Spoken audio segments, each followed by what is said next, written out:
요즘 국민일보에 역경의 열매라는 간증 코너가 있는데요.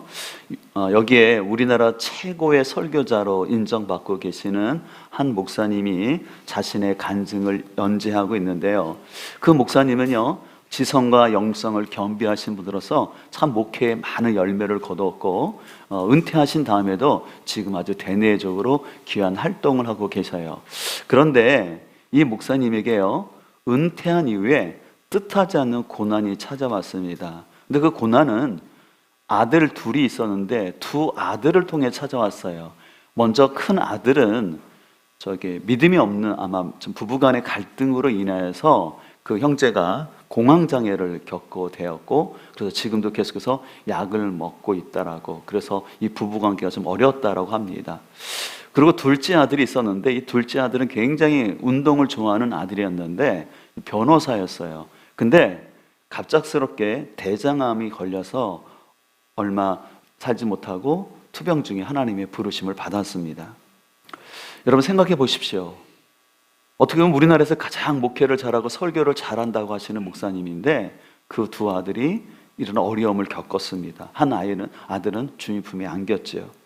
그래서 그 목사님은 왜 자신에게 이런 일이 생겼는지 잘 모르겠다라고 얘기합니다. 때로는 하나님의 침묵이 야속할 때도 있다라고 솔직히 고백하면서, 그럼에도 불구하고 자신에게 맡겨진 사역에 지금 최선을 다하고 있다라고 얘기를 했습니다. 우리가 이제 11월부터 우리가 매일 성경을 시작했는데, 이번 매일 성경이 욥기서인데요. 이 욥기를 보게 되면은 이 욥은 완전하고 정직하여 하나님을 경외하는 사람이었습니다. 근데 그런 욥에게도 고난이 불쑥 찾아온 것을 볼 수 있습니다. 그래서 10명의 자녀가 하루아침에 죽게 되고요. 그리고 그의 재산을 다 잃게 되고 또한 건강까지도 잃게 되는 아픔을 겪게 됩니다. 근데 여러분, 욥뿐만 아니라요, 성경에 나오는 많은 사람들은요, 그 하나같이 고통을 겪었다라는 것이에요. 또 한 가지는 뭐냐면 그 고난의 이유를 때때로 모르는 경우가 많이 있다라는 것입니다. 우리 이런 것들을 생각할 때 혹시 여러분에게 개인적인 고난이 찾아올 때 우리는 왜라고 자책하기보다는 이 고난의 목적과 결과가 무엇인지를 생각하는 것들이 필요합니다. 자, 그런 의미에서 오늘 본문 8장 2절은 다음과 같이 말씀합니다. 내 하나님 여호와께서 이 40년 동안에 내게 광야의 길을 걷게 하신 것을 기억하라. 이는 너를 낮추시며 너를 시험하사 내 마음이 어떠한지 그 명령을 지키지 않는지 알려 하심이라 라고 말씀하고 있습니다. 여러분들이 좀 이 역사적 배경을 알면 좋은데요, 이스라엘 백성들이 애굽에서 나왔거든요. 그래서 하나님이 약속하신 가나안 땅을 가게 되는데, 원래는요 그 애굽에서 가나안까지 그 지중해를 따라 난 바닷길이 있거든요. 그 길을 타게 되면 지금 나오는 것처럼 최단 경로로 한 달만이면 저 약속의 땅에 갈 수가 있었어요. 그런데 하나님은 저 빠른 길, 쉬운 길을 놔두고 이스라엘 백성들을 40일도 아니고 4년도 아니고 40년 동안 광야에서 그들을 훈련시킨 것을 볼 수가 있어요. 그것은 광야이기 때문에 먹을 것이나 물이 풍족하지 않는 척박한 곳이었습니다. 그런데 왜 하나님께서 그렇게 하셨는지 그 이유를 뭐라고 말씀하시냐면, 이스라엘을 낮추시고 시험하여서 이스라엘 백성들이 하나님의 말씀에 순종하는지 아니하는지를 알게 하고자 했다라고 얘기합니다. 그러면 여러분들, 왜 하나님이 이스라엘 백성들을 고난 가운데서 낮추시기를 원하셨을까요? 그것은 우리에게도 주시는 말씀인데요, 그것은 뭐냐면 우리의 본성 가운데는요 교만이라는 DNA가 뿌리 박혀 있기 때문에 이 교만이 하나님 앞에서 해결되기 위해서는 때로는 고난이라는 그 아픔이 있어야지만 우리 안에 있는 이 교만이 해결될 수 있기 때문에 그렇습니다. 여러분들, 사단이라는 존재가 어디서 시작된지 아시죠? 원래 하나님을 찬양하는 천사였어요. 근데 그 자신의 아름다움이 취해서 자신이 하나님처럼 되고자 했던 천사가 타락한 게 사단이었습니다. 여러분, 인간의 최초의 범죄가 뭔지 아시죠? 하나님이 선악을 알게 하는 나무의 과일을 먹지 말라고 했는데 그것을 인간이 따먹었어요. 근데 그 동기가 뭔지 압니까? 내가 하나님처럼 되어서 내가 옳고 그름을 판단하며 살겠다라는 그런 인간의 교만함 가운데서 이 죄가 시작된 것을 알 수가 있습니다. 그리고 이후에 성경의 많은 스토리와 또한 교회사 가운데 나타나는 대부분의 실패는요, 인간의 교만에서 시작되는 것을 볼 수가 있습니다. 그런 의미에서 소천하셨던 팀 켈러가 이렇게 얘기했습니다. 교만은 죄의 일산화탄소와 같다. 당신이 모르는 사이에 아주 조용히 그리고 천천히 당신을 죽여간다. 너무 적절한 비유라고 생각합니다. 또한 버클레이라는 신학자는 이렇게 말했습니다. 교만은 다른 모든 죄가 자라는 기반이자 그 생성의 근원이, 다시 말해서 죄의 뿌리가 교만이라고 얘기하고 있습니다. 그렇다면 좀 더 들어가서 교만의 정의는 뭘까요? 성품학교에서는 이렇게 교만을 정의하고 있는데요. 하나님과 다른 사람들이 우리를 위해 그리고 우리를 통해 한 일을 내가 이뤘다고 믿는 것, 다시 말해서 은혜를 모르고 내가 했다, 나만 옳다고 생각하는 것, 그것이 교만이라고 얘기하는 것입니다. 그래서 가만히 교만을 보게 되면요, 교만은요, 인생에 있어서 최종 결정권이 하나님이 아니라 자기라고 생각하는 거예요. 그러면서 이 교만이 가득할수록 사람은요, 그 안에 열등감으로 인하여서 사랑과 주변 상황들을 늘 자기 중심적으로 움직이고 통제하려는 것이 가득해요. 그래서 이 교만이 가득한 사람일수록 주변 사랑과 모든 환경들, 요즘 흔히 말하는 가스라이팅이라고 하는데, 그런 것들을 자기 쪽으로 움직여요. 왜냐하면 그 근본 뿌리에는 나는 옳다, 내가 옳기 때문에 내가 생각하는 것, 내 감정 가운데 사람들이 동조해 주기를 바라면서, 그렇게 되지 않으면 굉장히 힘들어하는 것을 볼 수가 있어요.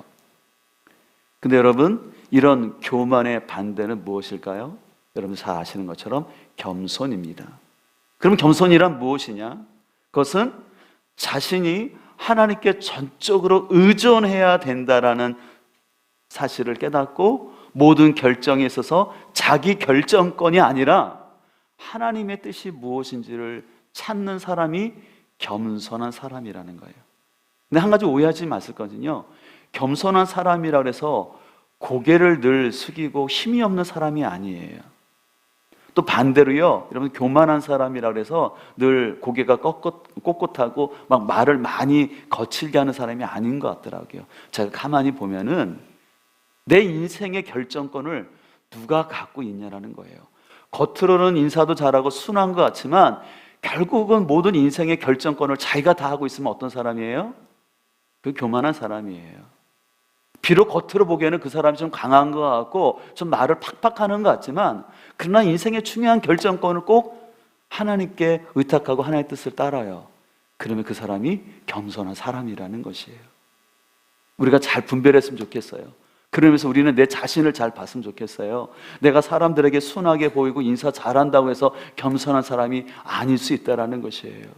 중요한 거는 내 삶의 결정권을 하나님께 드리고 나는 하나님을 의지하며 살고 있느냐. 오늘 계속 3절은 이렇게 말합니다. 너를 낮추시며 너를 줄이게 하시며 또 너도 알지 못하며 내 조상들도 알지 못하던 만나를 내게 먹이신 것은 이라고 말씀하고 있는데요. 여기 낮추시면이라는 단어가 2절에서도 나오는데요. 이 낮추시다라는 단어는 뜻이 뭐냐면 누르다, 연단하다, 겸손케 하다라는 뜻이 있어요.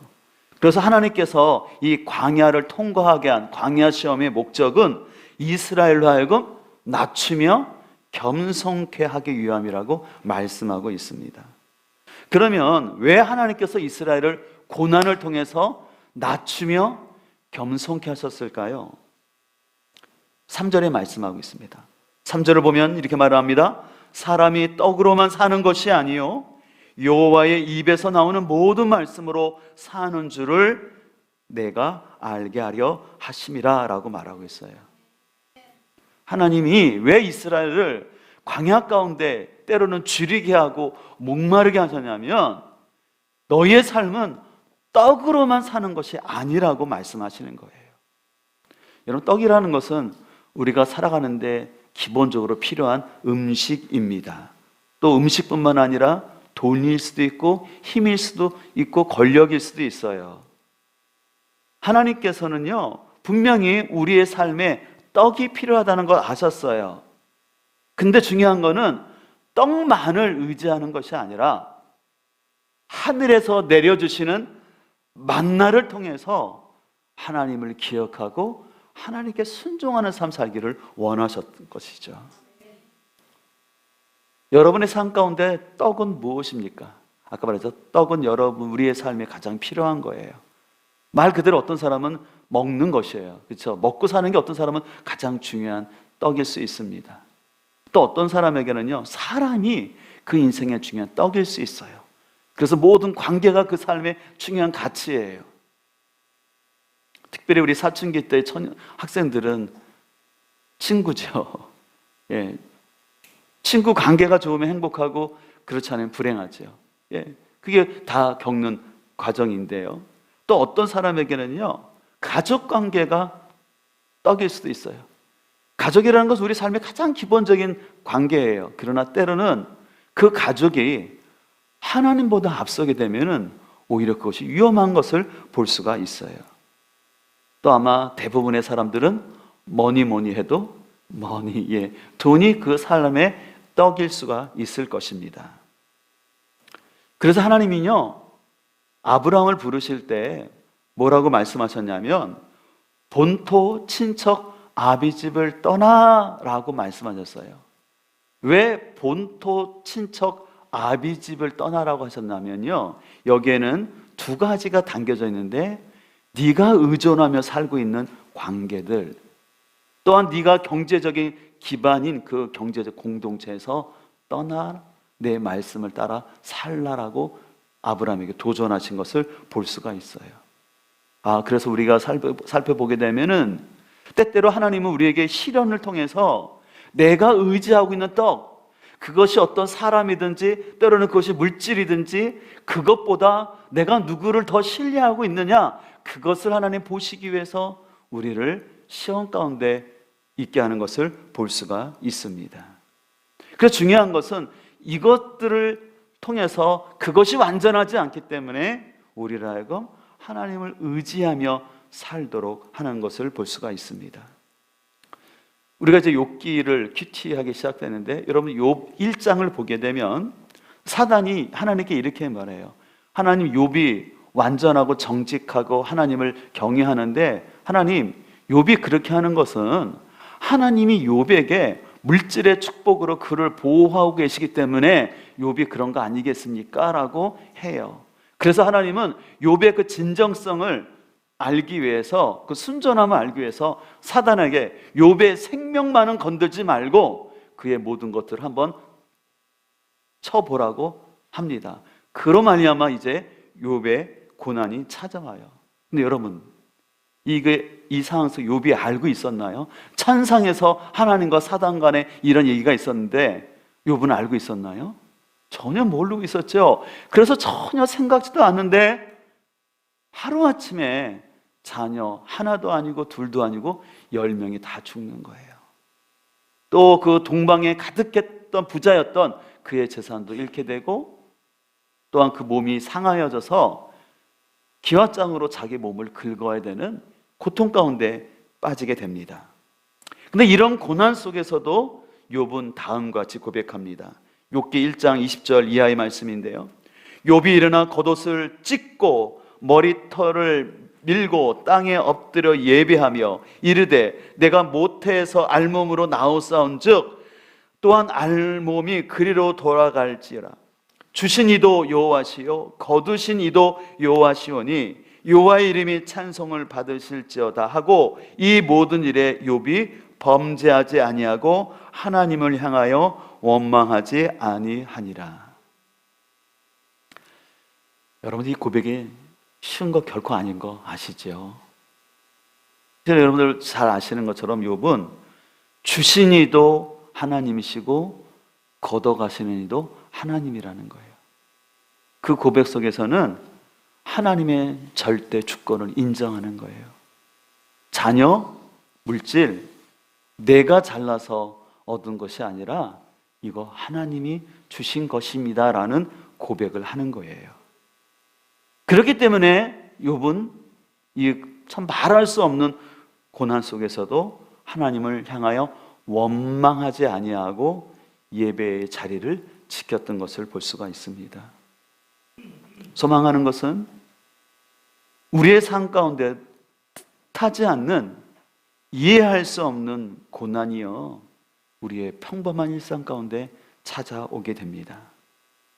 그랬을 때 우리가 먼저 기억할 것은 이때 하나님이나 믿음의 지체들을 원망하지 아니하고 오늘 우리가 해야 될 것은 욥처럼 예배의 자리를 계속해서 지키며 나아갈 수 있기를 소망합니다. 쉽지 않은 일이에요. 이번에 제자 훈련 받으신 분들은 이 공부를 했지만 욥이 이렇게 이 고난 속에서도 하나님을 원망하지 아니하고 끝까지 예배의 삶을 지킬 수 있었던 것은 어쨌든 간에 욥 안에는 하나님이 주신 믿음의 복이 있었다고 생각하는 거예요. 욥이 연단을 받아서 믿음이 커진 것이 아니라 하나님께서 그에게 주신 그 믿음으로 인하여서 이것을 이겨낼 수 있었는데 저는 이런 귀한 믿음이 이 시간에 예배드리는 우리 성도들에게 가득할 수 있기를 소망합니다. 그럼 한번 이렇게 좀 고백할까요? 고난 속에서도 예배의 자리를 지킵시다. 아멘. 여러분 꼭 기억했으면 좋겠어요. 왜냐하면 우리가 고난과 시험을 받게 되면 사단이 제일 먼저 공격하는 게 뭔지 아세요? 예배 자리에 나가지 못하게 하는 거예요.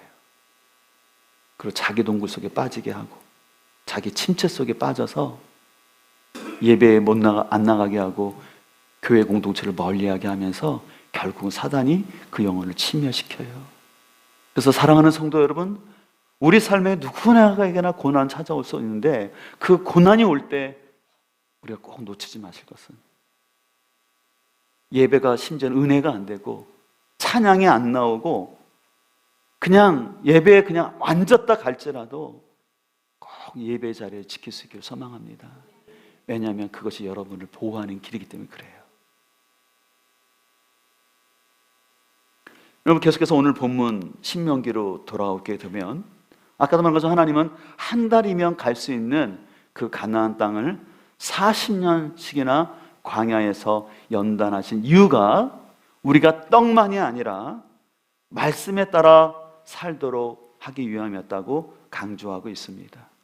그래서 예전에 제가 자주 설명드렸는데요, 이 광야라는 이 히브리어는 미드바르라고 해요. 한번 따라할까? 미드바르.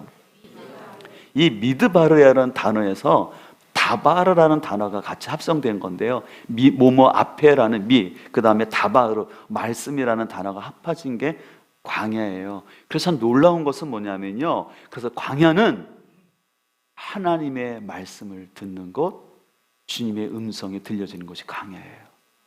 참 역설적이에요. 물도 없고 먹을 것도 없고 척박한 환경인데 오히려 하나님의 말씀이 들려져요. 그래서 하나님은 많은 믿음의 사람들을요 광야 가운데로 보내시는 것을 볼 수가 있어요. 모세도 광야에서 훈련시키셨고요, 어떻게 보면 아브라함도 광야 가운데로 보내셨고요, 우리 구주 예수님께서도 공생애를 시작하시기 전에 유대 광야에서 40일 동안 금식하셨어요. 왜 하나님은 자꾸 믿음의 사람들을 광야로 보내십니까? 그 척박하고 힘든 곳에요. 근데 그 역설이 담겨져 있어요. 척박하고 힘들 거기 때문에 하나님만 바라볼 수밖에 없고, 하나님만 바라보고 있을 때 거기서 하나님의 말씀이 임하는 거예요. 그로 인하여 시편 119편 67절은 이렇게 말합니다. 내가 고난을 당하기 전까지는 잘못된 길을 걸었으나 이제는 주님의 말씀을 지킵니다. 예. 때때로 고난을 통해서 하나님은 내가 잘못 살고 있음을 깨우쳐 주는 거예요. 때때로는 어떤 물질의 문제나 여러 가지 문제를 통하여서 내가 지금 하나님 앞에 벗어났구나 라는 것을 하나님 깨닫게 하시는 거예요. 또 71절이 이렇게 말합니다. 고난을 당한 것이 내게는 오히려 유익하게 되었습니다. 그 고난 때문에 나는 주님의 율례를 배웠습니다. 여러분 그렇지 않습니까? 우리가 고난이 없으면요, 우리가 하나님을 잘 알지 못하는 것 같아요. 가만히 생각해 보면 그 고난이 참 힘들고 어렵지만 오히려 고난 때문에 하나님 말씀이 그냥 성경에 기록된 그냥 글자가 아니라 내 삶 가운데 깊이 다가와요. 제 신앙 경험도 그런 것 같아요. 제가 신학 공부를 많이 하고 도서관에서 몇 시간 동안 논문 제출을 하느라고 집중해서 글을 써서 제가 하나님을 아는 게 아니더라고요. 진짜 하나님 말씀이 깊이 체험되지는 것은 뭐냐면 그 고난의 시간을 통과할 때, 그 고난 가운데서 하나님의 기록된 말씀이 머리에 있던 게 가슴으로 내려오더라고요. 그래서 사랑하는 성도 여러분, 여러분의 삶 가운데 찾아오는 고난을 나쁘게만 생각하지 마시고 이 고난을 통해서 하나님의 말씀을 배울 수 있기를 소망합니다. 여러분이 어떤 경우든지 고난을 당할 수 있는데 제일 안 좋은 고난은 뭐냐면 하나님의 말씀을 배우지 못하는 고난이에요. 말씀을 깨닫지 못하는 고난이에요. 여러 가지 시련과 아픔을 겪어요. 근데 거기서 하나님이 나를 돌이키려고, 나를 연단시키시려고 하시는데 그 말씀을 깨닫지 못하고 그냥 고난이 고난으로 끝나버리면요, 그것은 절대 복이 될 수 없는 거예요.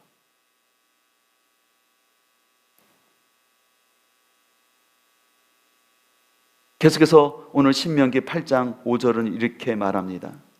너는 사람이 그 아들을 징계한 같이 내 하나님 여호와께서 너를 징계하시는 줄 마음에 생각하고 내 하나님 여호와의 명령을 지켜 그의 길을 따라가며 그를 경외할지니라 라고 말하고 있어요. 여기 징계라는 단어가 2번 나오는데요, 이 징계라는 단어는요 그냥 문자적으로 혼내다, 야단치다, 때리다라는 의미가 아니에요. 원래 여기서의 징계의 의미는 뭐냐면 연단하고 훈련하고 고치다라는 뜻이 있어요. 그래서 하나님은 이스라엘 백성들을요 그 광야로 내보내서 거기서 연단하셨다라는 거예요. 그리고 훈련시켰다라는 거예요. 그리고 고치셨다는 거예요. 뭘 고치셨을까요? 430년 동안 애굽에서 있었던 그 애굽의 잘못된 그 세속적인 문화관들을 고치는 시간이었다라는 거예요. 그래서 그걸 고쳐서요 뭐하게 하려고요? 바로 하나님이 약속하신 가나안 땅에 살 수 있는 하나님 백성으로 복을 주시기 위해서 그들을 연단하고 고치셨다라는 것이에요.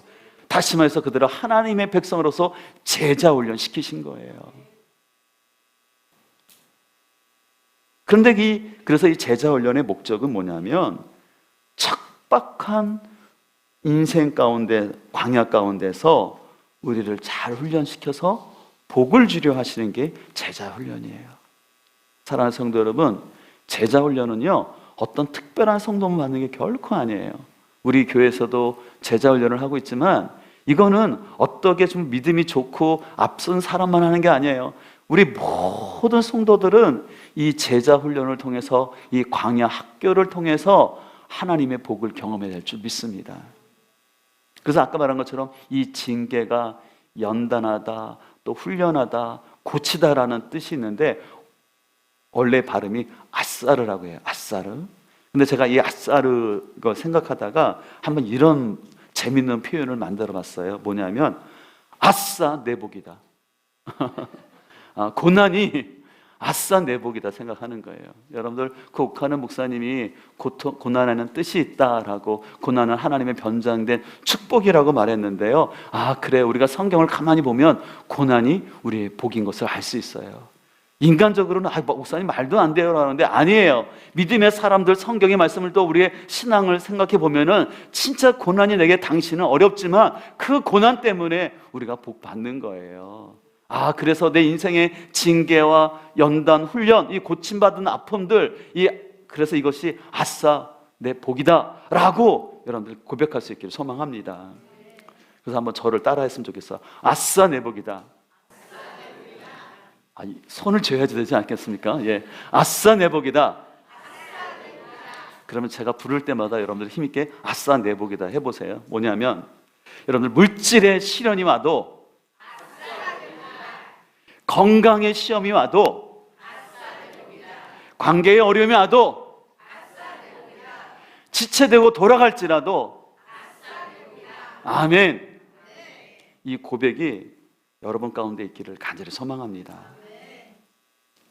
근데 여러분, 이런 복은 어떤 사람에게 주시냐면 오늘 신명기 말씀처럼 내 안에 있는 교만함을 깨닫고 자신을 낮추며 겸손한 자에게 하나님이 이 복 주신 줄 믿습니다. 이 고난을 통해서 자신을 낮추지 않는 사람은요, 이 복이 흘러가지 않아요. 우리는 죄인이기 때문에 누구나 넘어지고 실수하고 죄를 지을 수 있어요. 또 중요한 건 뭐냐면 그것을 통해서 내 죄를 깨닫는 게 복이에요. 안타까운 사람은 뭐냐면 그 문제 앞에서 자기 죄를 깨닫지 못하는 거예요. 회개하지 않는 사람이에요. 회개하지 않는 사람은요, 자신의 문제를 계속해서 못 보고 하나님을 원망하고 다른 사람을 계속해서 탓하며 살아갑니다. 그 인생은 불행한 삶이에요. 그러나 여러 가지 시험과 어려움들을 통해서 이게 내 죄구나, 참 내가 교만했구나 라는 것을 깨닫는 사람에게는 당시에는 고난이 아픔이고 힘들 것 같지만 복이 될 줄 믿습니다. 그 고난이 복이 되느냐 그냥 고난으로 끝나느냐는 우리 마음 가운데 있어요. 우리 마음의 교만함들을 내려놓고 진정으로 주님 앞에 겸손으로 나아가고 회개하는 자에게 이러한 복을 줄 줄 믿습니다. 그래서 앤드류 모레이는 그래서 이런 말을 했습니다. 교만을 허용하는 만큼 사단이 자리를 잡고 겸손을 갖추는 만큼 하나님이 우리 안에 거하신다. 굉장히 통찰력 있는 표현입니다. 한번 다시 한번 띄워주시겠어요? 교만을 허용하는 만큼 누가 자리 잡아요? 예, 여러분 잘 생각하세요. 내 마음속에 교만이 가득할수록 누가 역사하고 있는 거예요? 예, 죄송하지만 사단이 여러분 마음을 계속해서 움직이고 있어요. 그러나 겸손할수록 하나님이 우리 안에 거하신다는 것이죠. 여러분들 하나님의 임재가 가득하기를 원하십니까? 그렇다면 우리가 하나님 앞에서 겸손으로 나가길 소망합니다. 여러분 아까 말한 것처럼 사단은 교만에서 출발했다고 했는데 이 사단을 멸하신 분이 누구시죠? 예, 우리 구주 예수님이시죠. 근데 예수님이 어떻게 사단을 멸하신지 아십니까? 겸손함으로 이기신 거예요. 십자가에 죽기까지 낮아지시는 겸손으로 교만을 이기신 줄 믿습니다. 그래서 히브리서 5장 7절은 이렇게 말합니다. 그는 육체에 계실 때 자기를 죽음에서 능히 구원하실 이에게 심한 통곡과 눈물로 간구와 서원을 올렸고 그의 경건하심으로 말미암아 들으심을 얻었느니라. 그가 아들이시면서도 받으신 고난으로 순종함을 배워서 온전하게 되셨은즉 자기에게 순종하는 모든 자에게 영원한 구원의 근원이 되시고. 저는 개인적으로 이 히브리서를 묵상할 때마다 이 구절이 참 저에게 많이 도전이 되었어요. 그 7절에 보면 하나님의 아들이시면서도 어떻게 말하고 있습니까? 그 8절이죠. 계속해서 심한 통곡과 눈물로 하나님께 간구했다라는 것이에요. 우리 구주 예수님께서는 하나님의 아들이신데, 다시 말해서 하나님이신데 자신을 낮추셔서 인간의 몸으로 오셨고 이 땅에 계실 때도 심한 통곡과 눈물로 하나님께 자원함으로 고난 받으심으로 말미암아 우리에게 온전한 구원을 이뤄준 줄 믿습니다. 그래서 저는 이 제자 훈련을 요즘 하면서 예수님의 모습 가운데 보여지는 것은 결국은 뭐냐면, 제자의 삶은 뭐냐면 결국은 순종과 겸손이다. 그래서 우리가 좀 제자 훈련하고 있는 우리 지체들과 같이 얘기하고 있어요. 우리가 하나님 말씀에 순종하고 겸손하지 않으면 제자의 삶을 살 수가 없는 거예요. 왜냐하면 예수님의 삶이 그러셨잖아요. 예수님이 이 땅에 오셨지만 철저히 누구에게 순종하셨습니까? 하나님 말씀에 순종하셨잖아요. 그리고 하나님이 창조주이시면서도 불구하고 사람들 앞에서 겸손함으로 제자들을 섬기셨다는 것이죠. 그래서 진정한 제자는 결국은 그래서 한 번에 이루어지는 것이 아니에요. 그래서 주님 앞에 갈 때까지 끊임없이 내 생각과 고집을 내려놓고 주님께 순종하며 훈련하고, 그리고 섬기기 위해서 희생하는 거예요. 섬기는 건 희생 없이 안 되잖아요. 그래서 오늘도 아침 일찍부터 나오는 주방에서 봉사하기 위해서 일찍 나와서 그 하는 희생이 있기 때문에 우리 공동체가 맛있는 식사를 하고, 또 차량 운행으로, 또 방송실에서 찬양팀으로, 교사로 섬기시는 분들의 희생이 있기 때문에 그 희생으로 인해서, 그 섬김으로 인해서 하나님의 나라는 이루어진다는 것이에요. 무엇보다 우리 구주 예수님께서 이런 순종과 겸손의 모습을 보여주심으로 말미암아 우리의 구원은 완전한 줄 믿습니다. 여러분, 혹시 여러분이 부족하고 연약하다고 해서 여러분 구원에 대해서 걱정할 필요 없어요. 구원은 나 때문이 아니라 예수님 때문에 완전한 거예요. 우리가 해야 될 것은 내 죄를 깨달을 때마다, 순간순간마다 주님께 나가고 은혜를 구하는 것입니다. 사랑하는 성도 여러분, 여러분은 요즘 여러분 삶 가운데 혹시 이해할 수 없는 고통과 또 억울하게 생각하는 고난이 있나요? 그럴 때마다 여러분들 눈물과 탄호를 하나님께 드리며 순종하셨던 우리 구주 예수님의 겸손을 기억하면서 계속해서 말씀 가운데 나가길 소망합니다. 제가 요즘 최근에 중보기도 하시는 분으로부터 두 가지 말씀을 좀 듣게 됐는데, 공통되게 들어간 단어가 있었는데 눈물이라는 단어가 든 말씀을 받게 됐어요. 제가 깜짝 놀랐는데요. 한 말씀은 시편 126편 5절의 말씀이었는데, 눈물을 흘리며 씨를 뿌리는 자는 기쁨으로 거두리로다. 울며 씨를 뿌리러 나가는 자는 반드시 기쁨으로 그 곡식단을 가지고 돌아오리라는 말씀과 함께, 또 시편 84편 5절 6절의 말씀이었는데요.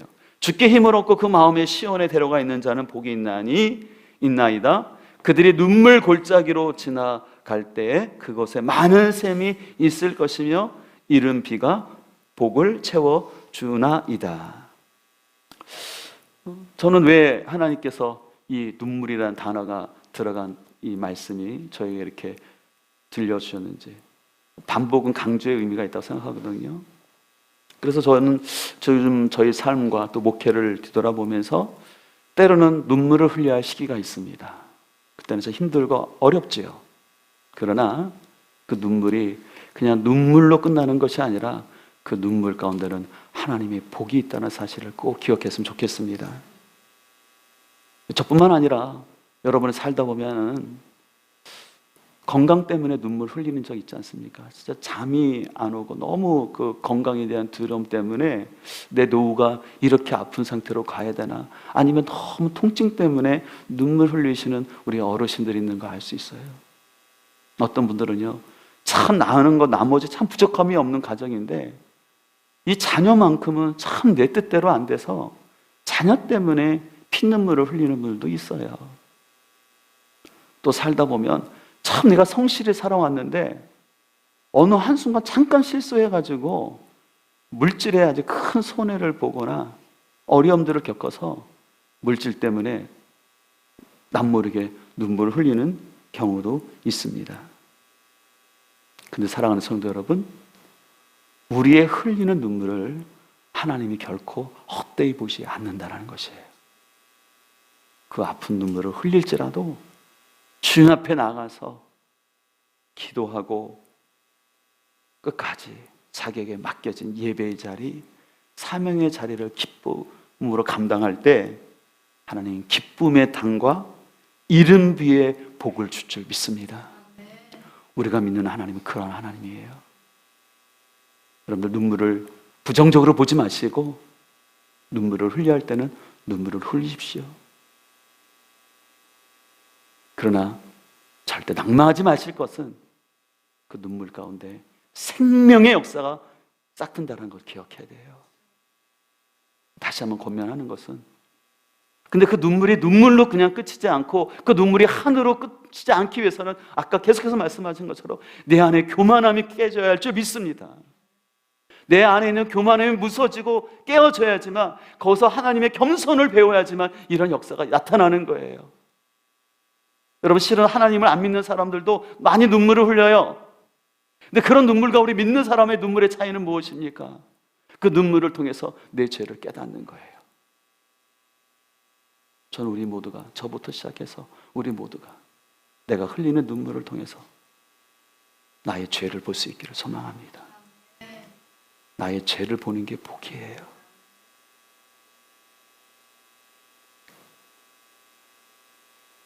요즘 좀 그런 얘기들을 해요. 목사님들 세계에서 설교학 부분에서 그런 얘기를 합니다. 요즘은 성도들이 많이 힘들고 어렵기 때문에 목사님들 설교 시간에는 가급적 성도들에게 즐겁게 하고 소망을 주는 유래의 말씀을 많이 선포하라고, 특별히 이 코로나를 겪으면서 성도들이 얼마나 어려우니까 유래의 말씀, 힘을 주는 말씀을 선포하라고 해요. 네, 저도 동감해요. 근데요, 제가 목회를 하면서 또 저희 경험도 그렇고, 제가 재미있는 설교나 위로의 말씀을 들으면 그때는 잠깐 좋은 것 같은데요, 저의 삶의 진정한 변화는 말씀을 통해서 아프지만 내 죄가 보여질 때예요. 그리고 말씀 붙잡고 회개할 때 거기서 진정한 회복이 나타나요. 여러분들 부족하지만 저를 위해서 기도했으면 좋겠어요. 그냥 성도들 편하게 하는 그런 메시지, 성도들 좋게 하는, 일시적으로 좋게 하는 말씀 선포자 되지 않게 해주시고, 하나님의 말씀을 과감 없이 전할 수 있는, 그래서 그 말씀이 생명의 역사가 나타나는 말씀을 전할 수 있도록 기도했으면 좋겠습니다. 왜냐하면 그것이 우리를 살리는 길이기 때문에 그래요.